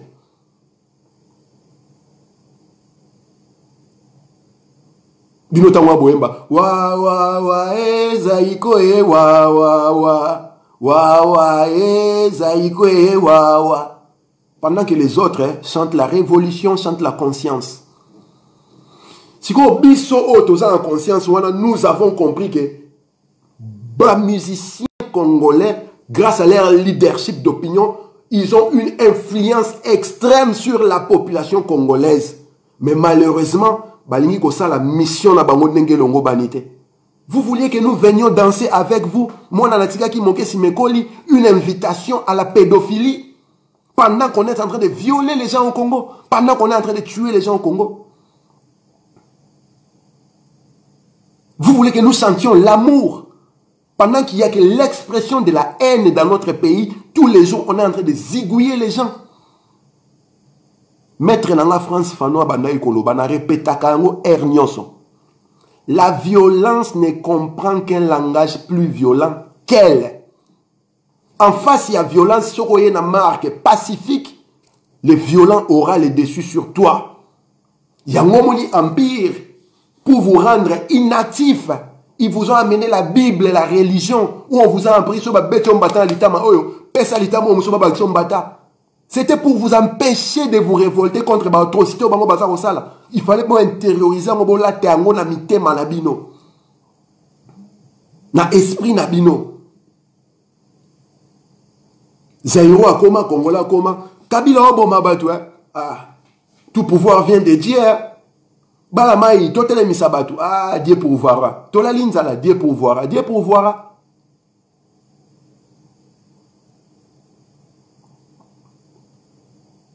Et dans la musique, il y a un mot, il y a un musicien, il y a un combo. Il y a un bateau, il y a un peuple. Moussous Kounoge, Vital Kamere, les pacificateurs. Moussous Kounoge, Beki, Komana Raus, Sogiboy. Kaka bateau, il peuple, peuple a fabriqué des musiciens, des leaders, des stars, ils ont aidé ces musiciens-là à sortir de la pauvreté pour embrasser la richesse. Et ce peuple-là continue de trimuer dans la misère extrême. Pendant qu'il fallait attendre la Mercedes na jaune, à Salibadon, tout le monde vient nous bassiner ici. Fallait on a Salibadon, vous n'avez rien compris. Notre démarche n'a jamais été de donner au peuple congolais les poissons et les pains pour manger. Notre démarche a toujours été de rendre les Congolais responsables de sa vie. Lui donner les moyens de pouvoir aller pêcher son poisson tout seul. Que ce soit là ou non. Donc, Moutouaza ko pesa ba don au lien de l'eau. L'obita ou don na ikosi la rosa ndengeni. Rosenga lisusu don. L'obiswa ko yasu na badon. C'est quelqu'un qui est en train d'entretenir votre misère. C'est quelqu'un qui ne veut pas que vous vous en sortiez de votre vie. Les cas de Fali par exemple. Ces jeunes-là, ils sont responsables. Il y a des Congolais et belé bazako kufa awa na minito. Boli bisanga bandeko, batu ba bananga yo nazo respecter ba morte. Et vous devez savoir une chose, si de ton vivant tu ne m'as jamais respecté, ne pense pas que à l'au-delà, je te donnerai du respect que tu n'as pas pu manifester de ton vivant. Et il n'y a pas question de respect de mort. Il s'agit de l'ablution de l'âme de la nation. Nous sommes en train de purifier l'âme de la nation de toutes les saletés qui font que la nation est malade aujourd'hui. Moutou Azala qui collabore de son vivant. Sora Koufi Boyo Gele Mawaten, to la collabo. Bayuda Balela Rabato Baboma Bamona Shoaten. Au contraire, il y a eu des tribunaux, des procès à titre posthume pour le collaborationnisme des gens qui sont accusés. Batu baza ko kufa bakenda yi concert wana oyo biso to belelaki to gangi bokende concert wana. Nous avons fait pour dissuader les peuples congolais de l'Europe, de la diaspora, de ne pas y aller à ce concert piège à con qui a servi à la diffusion du coronavirus dans la communauté africaine et précisément congolaise. Au moment où batu bazo ko finga biso baza ko lo baboti kaye concert de Gelekaki, mais sans y a responsabilité zali wapi. Au moins, irresponsabilité congénitale au Bozali, depuis les fœtus, depuis même pas fœtus, depuis les spermes de votre papa, aux acquis déjà irresponsable. D'autant au botami irresponsable. Et le cause dans un état d'esprit à irresponsabilité, tu ne sais pas définir les responsabilités des autres dans la situation miséreuse qui t'arrive. Concert Wana, Na bandeli yango lisusu parce que balobaka la répétition est la mère de la science. Lorsque nous avons introduit les dossiers pour faire interdire les concerts de Fally, nous avons soulevé la question des troubles à l'ordre public. Maintenant, ignorance ya bande konabiso, bazo comprendre qu'est-ce que signifie ordre public. Tant que baloba ordre public, ça parle de la sécurité, ça parle de la tranquillité, ça parle de la salubrité publique. Sécurité, ça n'a pas risque que obimi ba obeta yo rosoka. Tranquillité, ça n'a pas risque que makele lo ana ko empêcher no bozana kimia. Salubrité publique est liée à la maladie, à la épidémie, à la pandémie, ou ekoki ko exploser parce que beaucoup de places où on a besoin de risque de contamination.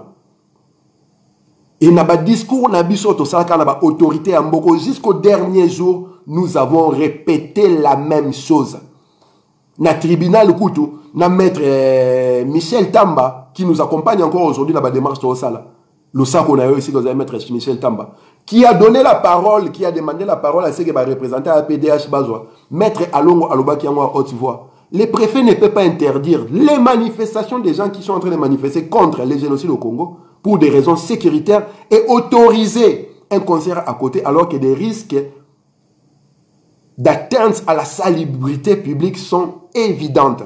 Na Suisse, Baoti Kokanga, qu'on interdire un rassemblement à plus de 5000 personnes, na Italie, et le concert qui va avoir lieu à Bercy, ba Italie, ba Suisse, ba Mbokana, ba Koya, risque de contamination à coronavirus, ezali wana.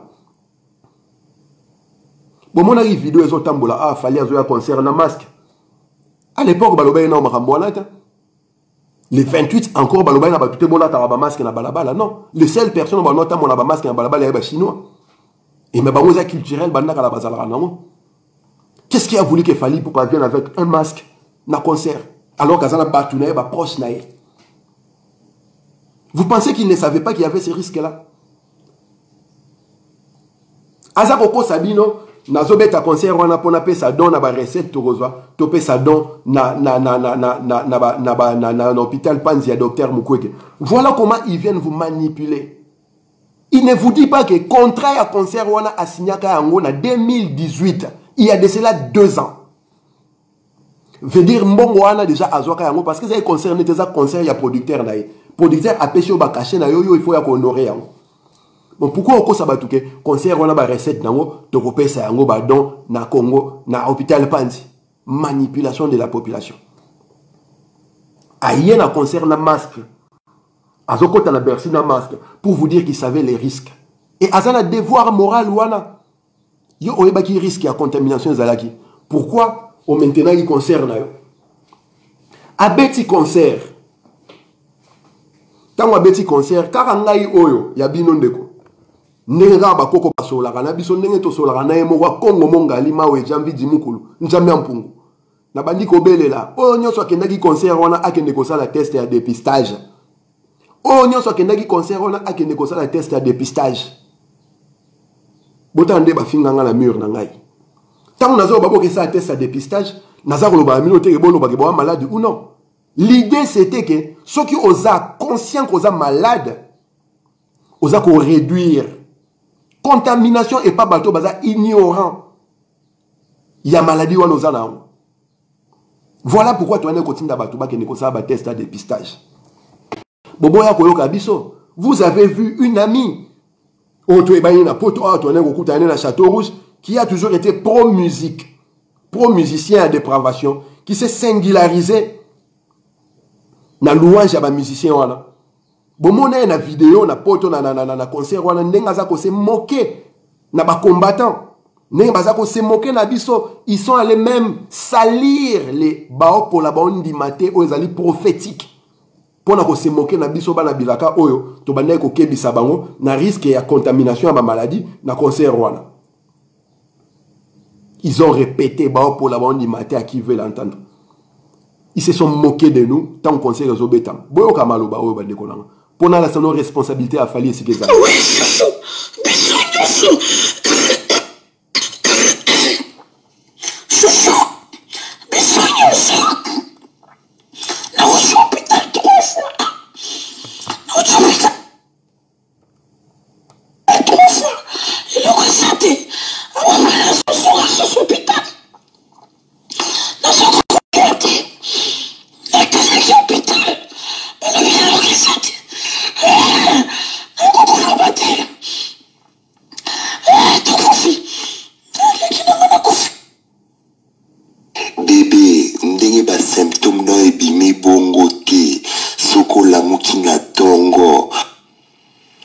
fali asali biso boye po ani nzambe na nga na biso nga kuna ute na nga musika Londres nzambe na ngai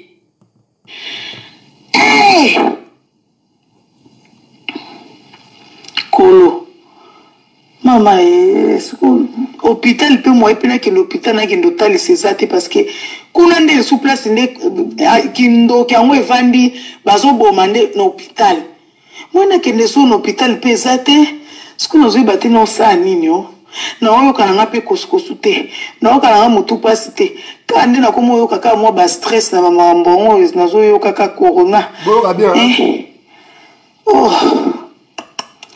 so na bi naza bien te naza stressé makasi naza bien te makambo ezo étouffé ngai dans le niveau moko nayebi te nzambe na ngai nanga mona kote na nga retard église bimaki déjà église bimaki nasalaki te na obima victime soki baloba ni victime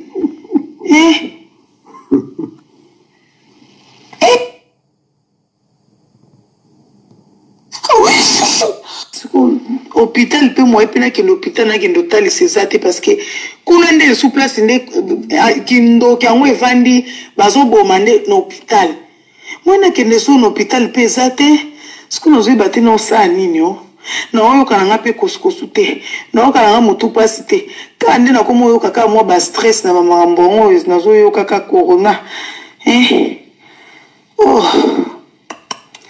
so na bi naza bien te naza stressé makasi boka bien naza bien te makambo ezo étouffé ngai dans le niveau moko nayebi te nzambe na ngai nanga mona kote na nga retard église bimaki déjà église bimaki nasalaki te na obima victime soki baloba ni victime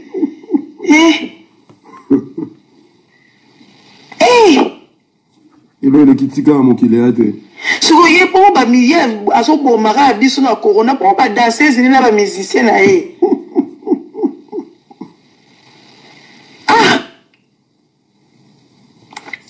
Tiffany omoi ndenge eza bongo oza nango deja na kati ya nzoto me ezolukaka aku mwa fai mobo ya moke maladi moboye na kati ya nzoto nao na organisme na yo soka keno esanga na maladi moboye déclenchement yango wana voilà corona eza sikoyo bongo ya lokwa bamalolo bongo bazali deja bata batension azali deja na cancer na ye sikoyo ntango esangani na corona wana voilà balobi aigle wana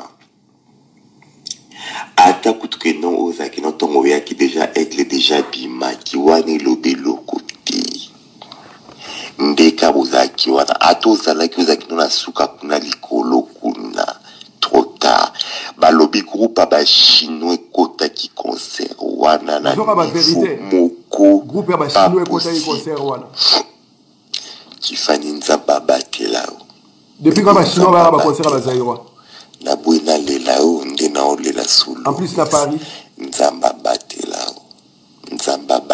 o bebe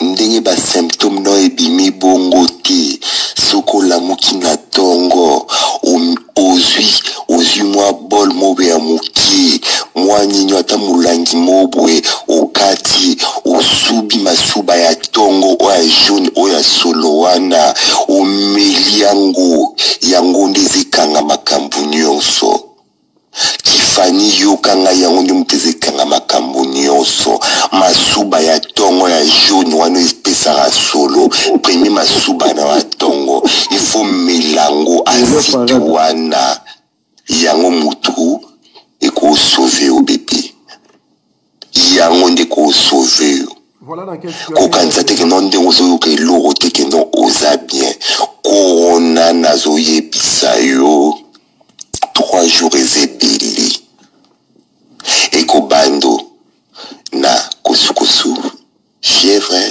badiarrhée ezo changer organisme na yo nongo za bongo bino nyonso nde za moko bozana yango bebe bozana yango ngala za ba master mi ala pariko bazala koma entre la vie et la mort tous la kabasangwa mabi voilà.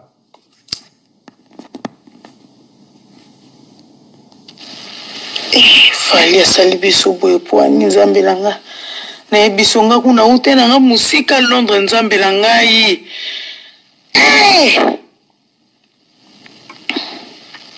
kolo mama siko hôpital pe moi pe na ki l'hôpital na ki ndotali sezate parce que kuna nde sous place nde kindo kyango evandi bazo bomande na hôpital.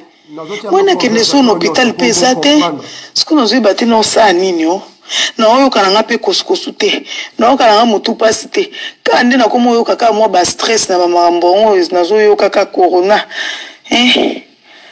oh so na bi naza bien te naza stressé makasi naza bien te makambo ezo étouffé ngai dans le niveau moko na ebite nzambe na ngai na côté na nga retard glissé bimaki déjà glissé bimaki na sala ki te na obima victime soki baloba ni victime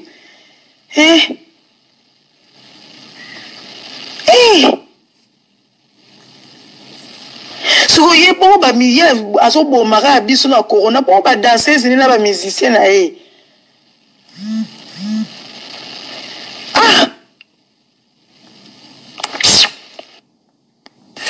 Tiffany, bonjour bébé. Bonjour bébé. Bébé na koka sukolo bati ozaki no voile kendangai. Et ça vraiment voix ça malolo mutazolo ba bongo. Wanezaki no avant akota koma. Oyo kendenga lobi na suka tokufi.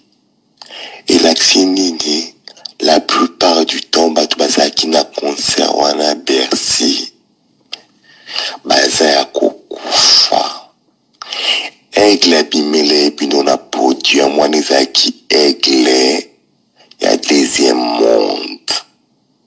Bébé, fali abomi bino ya otala. Fali abomi bino otala. Tala ye moko avant concert banda, avant banda balance. Elle attaque déjà masque pour se protéger. Le monde est méchant, Tiffany leur a sonné. Ngai nazwaka révélation landoto. La kinde conserwana te Tiffany. Premièrement, eloke bombele biso malolo. Na biso. Eza nini, eza corona. Oiseau qui n'a qu'à sa concert à Bercy. Marie qui n'a pas concert na ye. Il a boumé biso Loris. Il a corona. Avec les wala mnoton bozo ganga. Yazo kablem no corona bozo ye bate. Yoga ye mo Loris. Allo ba. Pasi. Yoga. Oui,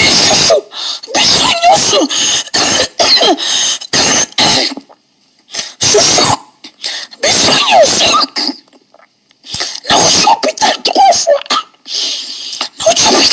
fois. Et le ressenté, avant que la sauce soit hôpital. Nous sommes croyants. La casse hôpital. Le ressenté. Nous comprenons pas.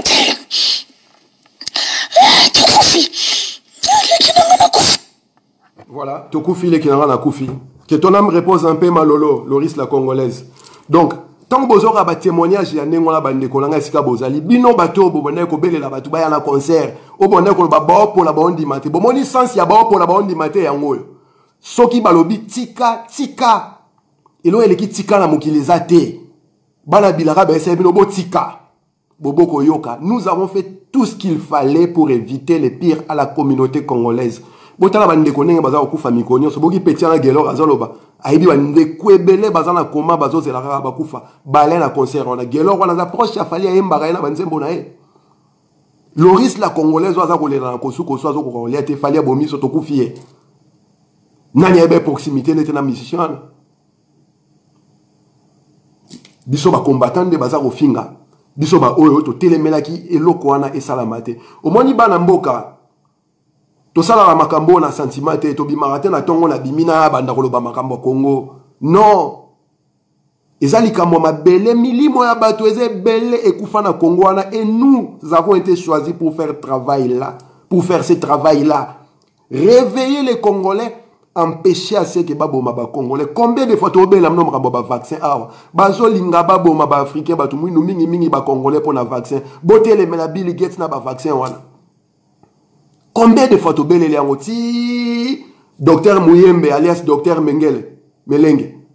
Le Congo a été choisi pour l'expérimentation. Il faut expérimenter ça sur quoi? Sur la population congolaise, des cobayes. Donc, biso batumwindu to bando zalara ba cobaye. Toza kolobango, toza kobelela. Toza kosenga no bobenga bande konamboka boye bisabango. Qui ne sait pas à propos ya Bill Gates par rapport à la surpopulation ya monde et en l'occurrence de l'Afrique. Qui ne sait pas que Bill Gates est traduit en justice na Kenya parce que ba stériliser batukuna. Tocheli bino ba document oyo mundele ye mokaza ko ba pe ba enquête na yeke vaccin ya poliomyélite o ba inoculaki ba congolais en 1959 yango ndeza origine ya sida na Congo parce qu'à la même époque le même vaccin a été inoculé en Russie une année après il n'y a pas eu de cas ya sida origine ya vaccin na basala yango na ba rein ya chimpanzé na makila ya chimpanzé et tout le monde est d'accord que sida et uta na chimpanzé. Comment ça se fait que vaccin ba kino na Congo et bimisa sida na Congo? Tant que nous avons un vaccin parce que tu as un projet ya mundele na mboka nezalaka nini na isi bino na bande la émission oyo tozali na ADN ya Nzambe pour féconder l'humanité. Dieu a mis son ADN oyo sala biso ba bantu et mundele qui est descendant ya reptilien ayebi ke tant que bantu akozala existant règne na e okoma la top te. Voilà pourquoi ils ont toujours voulu exterminer les peuples bantous. Dès le 14e, 15e siècle, ils ont quitté l'Europe pour venir au Congo, assujettir les Congolais. Bazouabino basala esclavagisme, banda na Congo. Déportation, les Juifs ont été déportés na Boesoa. Na Congo basala ango déjà au 15e siècle. Ils ont déporté nos ancêtres, des gens avec lesquels nous avons des liens familiaux, des liens génétiques. Nous avons l'ADN spirituel qui est ressemblant. Balongoli boko banda Congo ti na Amérique latine, na Amérique du Nord, na Caraïbes, na Antilles. Pour basala bilanga mundele, bamvoa misa mundele. Na kati ya bamasu wana combien de personnes sont mortes na océan Atlantique, ti na océan Pacifique ti bakona bakomakuna. Après ça, la colonisation, Bazou était indépendant du Congo, créé Pession Léopold qui a orchestré un génocide qui a coûté la vie à plus de 15 millions de Congolais. Quand est-ce que vous avez la cérémonie? Tout le monde a tous les ans pour la Shoah. Quand est-ce que vous avez pour le génocide de Léopold dans Congo? Quel est cet avocat, cette autorité congolaise qui a su en son temps soulever le point? Il y a une poursuite judiciaire parce que ça va un crime imprescriptible. Contre Léopold dans le royaume à Belgique. Parce que l'héritage était indépendant du Congo, Léopold a appelé ça un royaume à Belgique. Quand on Congo, place il fallait pour extraire caoutchouc na plante ya EVA. Parce qu'il fallait nourrir les usines, les entreprises à Occident pour les pneus. C'est au Congo. Baeba bandi guerre mondiale na bango, deuxième guerre mondiale na bango, entre bango et talibiso na l'autre côté. Pour avoir la bombe qui a mis les forces de l'Axe en déroute, il devait aller au Congo extraire l'uranium du Congo. Boum, il y a technologie, bandi, ba arme à précision, bandi, il y a ba téléphone portable, ba ordinateur, na ba voiture électrique. Pour ba ça quitter la mission là, ça ba bloquer wana. Les coltans, ils vont les chercher au Congo. Les cobalts au Congo. Plus de 12 millions de morts déjà depuis 2011. Quand est-ce que vous avez la cérémonie en mémoire ya Batouana Bakufa Ponamboka? J'ai l'habitude de le dire et de le répéter. L'âme de la nation, les ciments de la nation, l'adjuvant qui permet que ces ciments-là soient costauds de manière à ce que la fondation de la nation puisse tenir. Cet adjuvant-là provient de la reconnaissance que nous donnons à ceux qui sont morts pour la patrie, ceux qui sont morts pour la nation, ceux qui sont morts pour nous. Bandekwana bakufaka ko bana 14e siècle ti 19e siècle. Bo célébrera bango na sarabino entre 1483 et 1885 ba ethnie ba tribu ba clan ezala décimé na Congo, on a histoire boye ba existence na ngote. L'objectif a toujours été yako décimer peuple bantou. Quand on batinde les bino ba vaccin ya poliomyélite ba koti si yango bilo sida na kati. L'objectif c'était quoi d'après vous? Pour la bino Zahakini. Baye les bino Ebola. L'objectif c'est quoi? Lorsque Bill Gates a dit que Boza na surpopulation et il se porte en garant un mouton au sein de sa vaccin pour na baya ko bi ki sa surpopulation na bino. Bozo mo ngote za antinomique. Ba encore sa bino ti na niveau nini. Voilà pourquoi na ça bino to ça lumba cerveau. Nous sommes dans la bantoocratie. L'usage intégral du cerveau. Bozo to kozongi sabino batu de gré ou de force. Nous avons été traités de tous les noms d'oiseaux qui puissent exister sur cette terre, voire même dans l'univers. Les loyaux, dans la communauté, tous les jours, nous comptons des morts. La monarchie infirmière, infirmière dans l'hôpital, la Mélin, à sa statut Moro Bobi, 23 personnes basées sur le coronavirus, tous ont un lien commun. Ils étaient le 28 février, na Bercy à Fali. Voilà pourquoi, message toza continue de la bande de Konyo, so bakenda qui concert wana. Oyo ayebi ki azana kaya coronavirus azako be la maladie wana tozi maladie wana a contacté biso. Nous avons décidé de porter les problèmes du Congo sur nos dos et nous allons défendre ces peuples là qui les veillent ou non. Ba responsable, il y a diffusion, il y a propagation du coronavirus dans la communauté congolaise et africaine seront poursuivis. Ils seront poursuivis toti kabangote. Et voilà pourquoi dans le cadre wana bon, il y a 2 docteurs français wana balekaki na LCI le 1er avril, le mercredi 1er avril, qui ont tenu des propos dégradants, des propos désobligeants, des propos racistes, des propos qui incitent à la haine raciale. Na tchelibino lien, na titre ya vidéo na zakosala na tchelibino lien, il y a pétition où il faut signer. Parce que Bisso, Renaissance du Congo, APDH, Mirjek, Peuple Mokondi, association en résistance, to se porter garant, il y a qu'à traduire Dr Jean-Paul Mira, na Dr Camille Lox, na justice. Vous devez apprendre à vous faire respecter. Au moins, il y a propos de Dr Mbale Batenaki. Ceux qui Batenaki ont sur Bayuda, Bolinga Bomo na potonné à secouer. Et le respect s'impose. Comment imposer le respect? Ngai si on a tenir ba propos moro boye ratio contre Bayuda. Bon, on a poursuivre nga association na bango côté ma bossa ba plainte.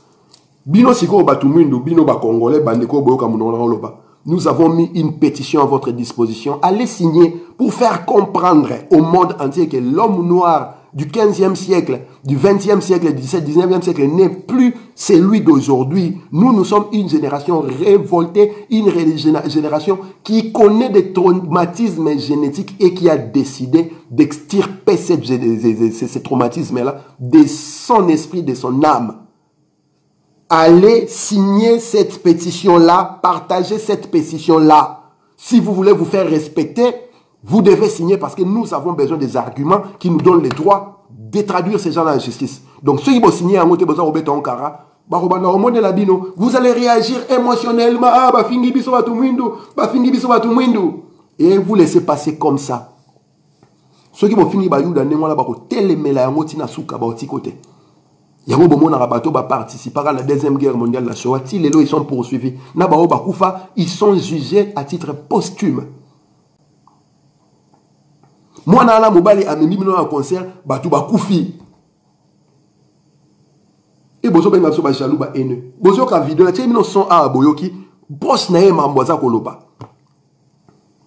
Boyoki proche na ye makambu aza koloba. Francis azgena ki concert wana, aza coronavirus. Vieti concert motima la minute to so la binoza aza coma. Et babino quand on solo bango pour rester solo pour la sentiment. Tant on le même faut botter les mains. Il faut que la responsabilité na bino. Responsabilité dans Zakoloba. Oui, c'est là que empire tant que assujettir bino a commis bino ba nourrisson, a commis bino ba irresponsable. Bolingi ko va venir na mabo côté ko ba responsabilité. Bolingi kaka ba sali sarabino. Yango bokoma erenyo so bana baza koliate. Vie olobini yo tata mobima nengwa no zo benga mwana opie. Nyoso la nini pona nzala. Pétition eza na mur na ngai ezali na titre ya vidéo oyo. Ce qu'on fait le titre alors la pétition, vous devez signer, nous allons traduire Batouana la justice. Comme nous allons traduire l'État français la justice pour avoir laissé le concert de Fali, alors qu'ils avaient tous les éléments pour empêcher ce concert-là. Sans s'il y a responsabilité en Ouana. Et responsabilité en Ezako Salake, Bozako Monanga, il est là, Nazako ciblé, musicien congolais. La responsabilité na bango na déchéance parce que leadership d'opinion, éducation des masses, il fallait ça là. Ils ont abandonné cette mission là pour aller se compromettre. Et je vous ai dit très bien, déchéance est bandit avec la génération Zaiko Langa Langa. C'est la génération Zaiko Langa Langa qui a donné naissance à Kofi Olomide, à Papa Emene, à Voloko, tous ces gens là qui ont diffusé l'inconscience. Et génération langa langa wana ne boti sa génération wenge. Oh wenge zali fusion ya Zaiko langa langa ya viva la musique na Victor Eleison. Na pesibino devoir Zaiko c'est le plus grand groupe congolais na niveau musique qui puisse exister ba ote ko fêter 50e anniversaire na bango. Catalogue musical na bango bobim selanga 5 chansons consciencieuses, 5 chansons qui donnent la révolution. Papa Wemba azana banzembo ebela emba ta ba 1000 chansons. Bobim salangata dinzembo kaka oyo 5 nzembo oyo papa emba koma eza ko beta conscience yo beta révolution eza ko sa éducation ya peuple azo devenir na maboko bo tselanga musique ya Kofi depuis abimsa album aza na 24 albums à succès bo tselanga 5 chansons ya conscience ya révolution Kofi Emba wenge musique depuis banda tilelo bobim salanga 3 chansons ya révolution o wenge Emba des responsables de la dépravation des mœurs, de la multiplication de l'ignorance du peuple Congo, les responsables de la débauche, de l'inconscience, et ils sont là pour vous distraire. Nous allons nous assurer que Baton Abassa est l'eau salade. Yango Momonara, Tolobara la bango, de gré ou de force, de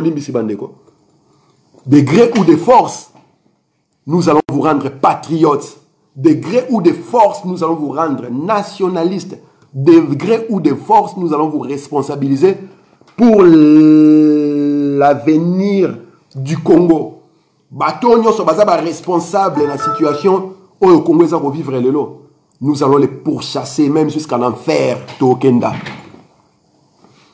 Quand vous avez tout ça, on a sentiment pour la jalousie, pour la haine. Loin de là. Nous avons nos vies ici. Oh, nous avons rien à envier à ces gens-là. Balera ba farata, ba kenda ko faze na ba bibembe, na ba morgue. Bala la kana bibembe na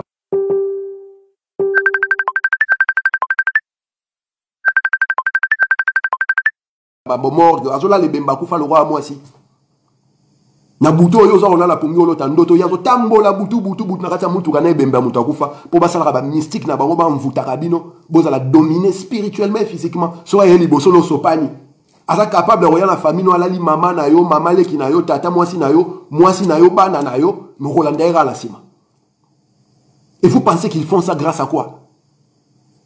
Envoûtement. Nous allons vous désenvoûter de manière pacifique ou violente.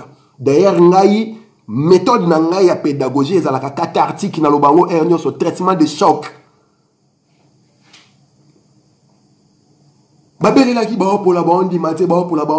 Ils n'ont pas compris l'essence mystique. Il y a un slogan là, maintenant, mon audio. Et ça, on a audio à Koufa. Mais la version a fallu pour la bande maté. Nous avons un qui est Koufa kuna. Soki balobi tika tika. Eloko eleki tika na mokili ezali te. Soki bana bilaka balobi tika tika. En tout cas bandeko bolandi ngai merci na ndenge bokaboli vidéo oyo. Merci na ndenge pardon.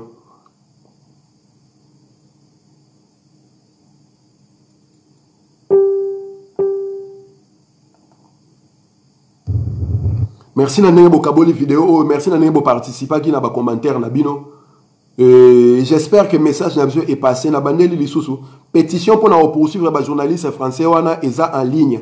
Na titre ya vidéo to na mur na ngaso botamboli bo mona yango, bo signer yango, bo partager, bo tinda bande ko na ba. Nous devons les poursuivre. Il faut to comme capable ya ko dissuader ba apprenti raciste o ba ko se permettre plus tard ba ko finga humanité na biso ba africain. Ba o ba ko considérer biso lora ba koba là où ils viendront expérimenter leur vaccin de la mort pour ba éliminer bino. Ba fo ba yeba ke biso ba na bilaka tozana et puis to kotika bango ba salate. Bino ba to bolanda ba musicien.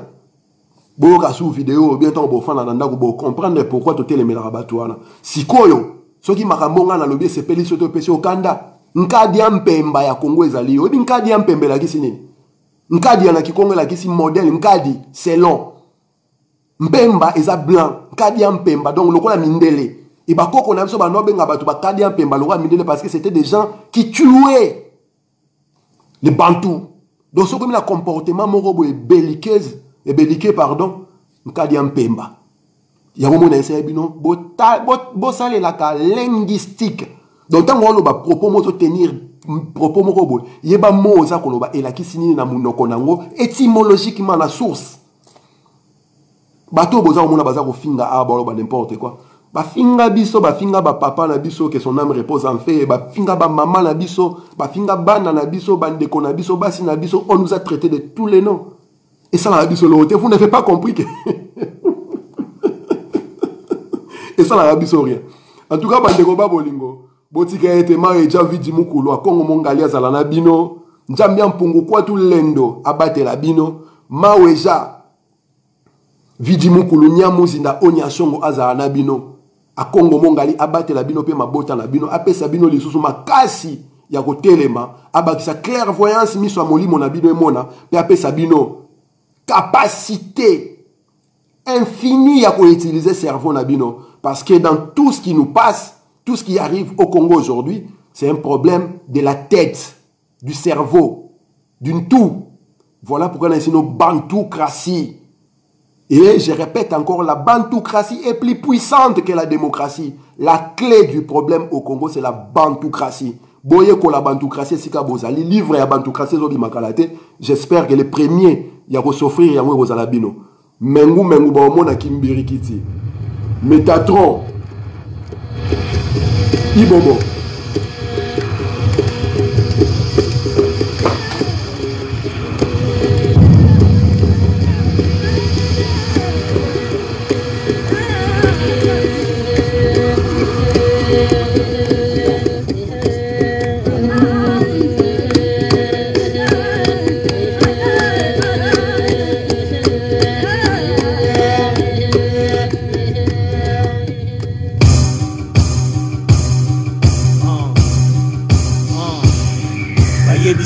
Sana mboka wana isebe bana yango banana yo na mputu salama kabumayo ngana zomiseli bango Kongo kinoliwa na kobundela bosembo pona bandeko banga makila mazali kotanga mokili ebo ikomona mbwa ya moto moyindu ezali eloko pamba lelo batindi yo obo mandeko na yo lobi bakotinda mususu aya koboma yo mwana ozali na yo kaka lichanga moko ya mai nakati ya biliki olingo bongo la nini nakati ya mokili mingi bameka mingi balimwa mingi balapa mingi bakachwa mwana keba zela wana etonda na balikama kasina kangili kofi na beti yango na tolo na bwaki yango likolo pona Kongo osembo na kimia pona Kongo bongo na piko pona Kongo obiso na bosomi pona Kongo olingo na liboke pona Kongo otika lokoso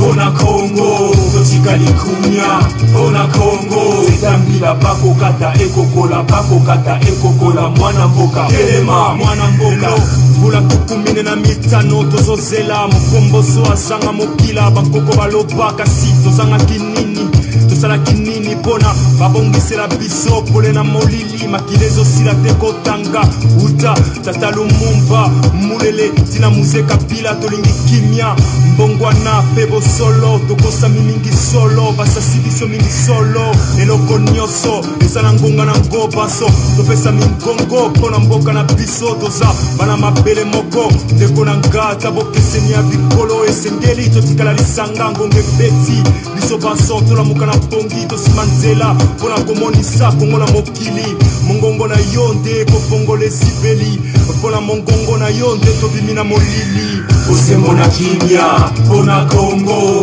bongo na piko pona kongo obiso na bosomi pona kongo olingo na liboke pona kongo totika lokoso pona kongo totika likunya pona kongo zetambila bakokata ekokola mwana mboka telema mwana mboka kitia mokonzi enzingami na banguna bacheli biso mutambo na kivu pe na bunya bawele libokita yango bapime biso kimia mboke zako zika biso sena kobina bamisusu batingami kaka na biblia bakosi bango lobiko kouta pamasia ndoto baba kolosi ya Kongo ebanda kala Yesu ayate Lumumba kasiba ya yeko ya heya yokamu arabo yokingunde kembisa bongo yangala kato yobazo Kongo yekusana na likukumato epi bango tango yakotongezo umela malembezo bele metonga bowele la bola kisaboko kokotonga nango na maele